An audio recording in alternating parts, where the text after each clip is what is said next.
November is Native American Heritage Month, a time to celebrate the history, wisdom, and creativity of indigenous peoples across North America.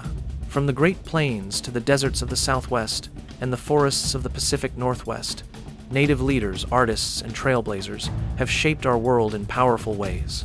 Today, we'll meet 11 remarkable Native Americans whose lives tell a story of courage, culture, and community. Born around 1831 near the Grand River in what is now South Dakota, Sitting Bull was a leader of the Hunkpapa Lakota Sioux of the Northern Plains. A spiritual man and a warrior, he united many Lakota bands to defend their homeland. He led his people to victory at the Battle of the Little Bighorn in 1876 and later spoke for peace and understanding. Even when touring with Buffalo Bill's Wild West show, he donated most of his pay to help the poor. Sitting Bull remains a symbol of strength, resistance, and Native pride. Geronimo was born in June 1829 near the Gila River in present-day New Mexico. He was a Chiricahua Apache leader whose people lived across the deserts and mountains of the Southwest. Known for his bravery and skill, Geronimo became a legend. Even paratroopers later shouted his name for courage before jumping from planes. To this day, his story stands for freedom and the fight to protect one's homeland. Around 1840, Crazy Horse was born near Rapid Creek, South Dakota. He was an Oglala Lakota leader, a quiet, spiritual man known for his bravery in battle. He fought fiercely to defend his people's way of life and played a key role at Little Bighorn alongside Sitting Bull. Crazy Horse never allowed his photograph to be taken, believing his spirit should remain his own. The massive Crazy Horse Memorial being carved in the Black Hills today honors his courage and legacy.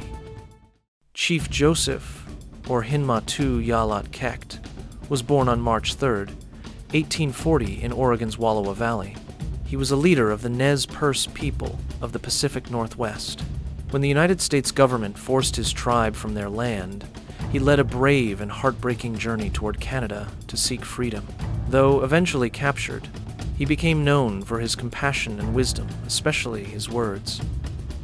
"I will fight no more forever." Chief Joseph's life teaches us about peace, dignity, and endurance. Born November 18, 1945, in Tahlequah, Oklahoma, Wilma Mankiller was a proud citizen of the Cherokee Nation. In 1985, she became the first female principal chief of her tribe. She worked tirelessly to improve health care, housing, and education for her people, believing that progress begins in the community. Her name, Mankiller, comes from a traditional Cherokee military title. Wilma Mankiller's leadership continues to inspire women and indigenous leaders around the world. Maria Tallchief was born on January 24, 1925, in Fairfax, Oklahoma, a member of the Osage Nation.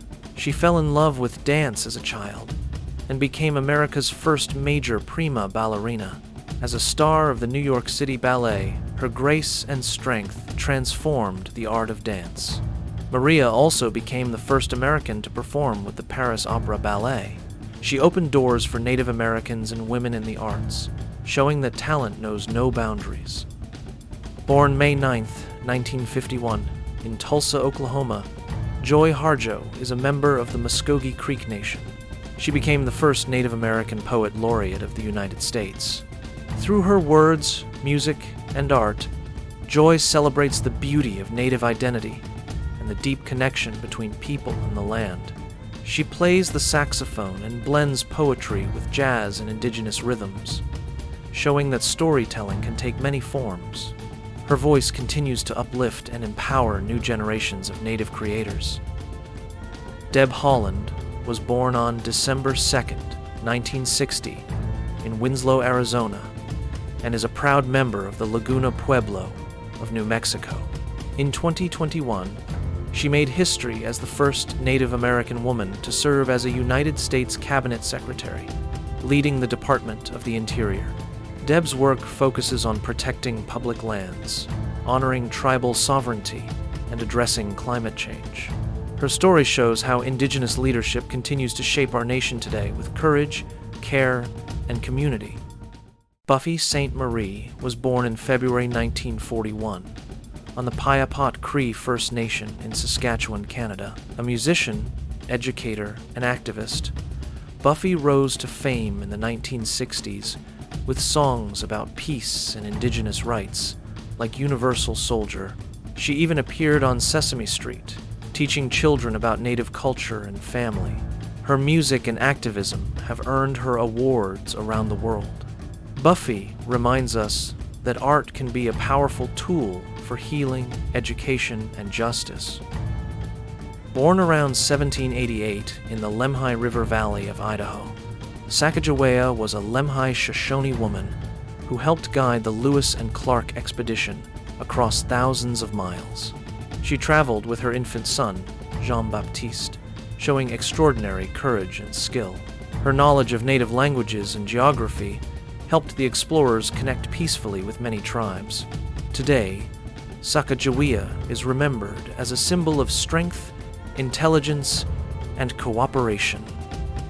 Chief Seattle was born around 1786 on Blake Island, Washington, to the Suquamish and Duwamish peoples of the Pacific Northwest.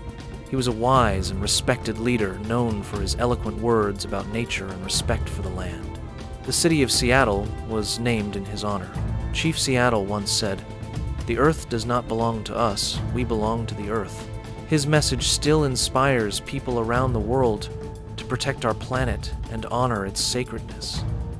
From warriors and chiefs to poets, dancers, and leaders, these 11 people remind us that heritage is living history. Their courage, creativity, and compassion continue to guide us toward understanding, equality, and respect. So this November, as we celebrate Native American Heritage Month, let's remember their stories and honor the many indigenous nations whose wisdom still shapes our world today. Thanks for watching today's video. Check out these interactive notes that go along with the video to celebrate Native American Heritage Month. Subscribe for more Native American lessons and other types of lessons.